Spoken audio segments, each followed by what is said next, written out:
Queen Nefertiti is known to be one of the most famous, beautiful, and powerful queens in the history of ancient Egypt. Her name means a beautiful woman has arrived. She was one of the queens in the 18th dynasty of ancient Egypt and had various titles during her life, such as the Lady of Grace, Great of Praises, Mistress of Upper and Lower Egypt, the Lady of the Two Lands, Main King's wife, and the Beloved of Akhenaten. But no one knew that at one point she would just disappear without a trace. Queen Nefertiti started her legacy as the wife of the pharaoh Akhenaten, who took the throne of Egypt after his father's Amenhotep III's death. When she was only 15 years old, she ruled side by side with her husband, who also relatively the same age. Some believe she was from a foreign country, possibly Syria, while others believe she was a daughter of a high official called Ai. Queen Nefertiti stood side by side with her husband when he attempted to end the polytheistic religious tradition of Egypt to a monotheistic system. He shifted the worship of Ammonius to the new only one god Aten, the sun disk, and she changed her name to Nefertiti, which means the beautiful of Aten, and she moved with him to his new capital Akhenaten in El Amarna. She ruled Egypt next to her husband, and many wall paintings, decorations, and artifacts are shown set on the throne, wearing the crown. She had 6 daughters from Akhenaten. The most famous was Enkhsehnptah, who married her half-brother Tutankhamun. By the end of Akhenaten's 5th regnal year, the Aten had become Egypt's dominant national god. The old state temples were closed, and the court transferred to a purpose-built capital city, Akhenaten. Here Nefertiti continued to play an important religious role, worshipping alongside her husband and serving as the female element in the divine triad formed by the god Aten, the king Akhenaten, and his queen. Her sexuality, emphasized by her exaggeratedly feminine body shape and her fine linen garments, and her fertility, emphasized by the constant appearance of the 6 princesses, indicate that she was considered a living fertility goddess.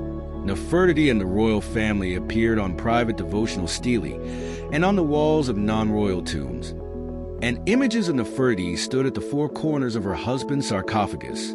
Soon after Akhenaten's 12th regnal year, one of the princesses died, 3 disappeared, and are also presumed to have died, and Nefertiti vanished. The simplest inference is that Nefertiti also died, but there is no record of her death and no evidence that she was ever buried in the Amarna royal tomb. Early Egyptologists, misunderstanding the textual evidence recovered from the Moradin Sun Temple at Amarna, deduced that Nefertiti had separated from Akhenaten and had retired to live either in the North Palace at Amarna or in Thebes. This theory is now discredited. Others have suggested that she outlived her husband, took the name Smenkhare, and ruled alone as female king before handing the throne to Tutankhamun. There is good evidence for a king Smenkhare, but the identification in the 20th century of a male body buried in the Valley of the Kings as Tutankhamun's brother makes it unlikely that Nefertiti and Smenkhare were the same person. Nefertiti's body has never been discovered.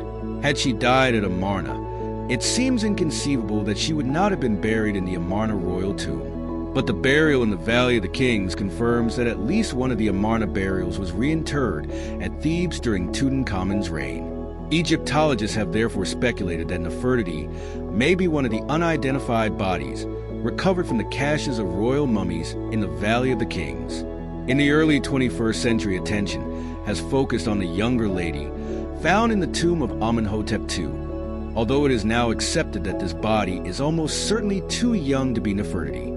Amarna was abandoned soon after Akhenaten's death, and Nefertiti was forgotten until, in 1912, a German archaeological mission led by Ludwig Borchardt discovered a portrait bust of Nefertiti lying in the ruins of the Amarna workshop of the sculptor Thutmose. The bust went on display at a museum in Berlin in the 1920s and immediately attracted worldwide attention, causing Nefertiti to become one of the most recognizable and, despite a missing left eye, most beautiful female figures from the ancient world.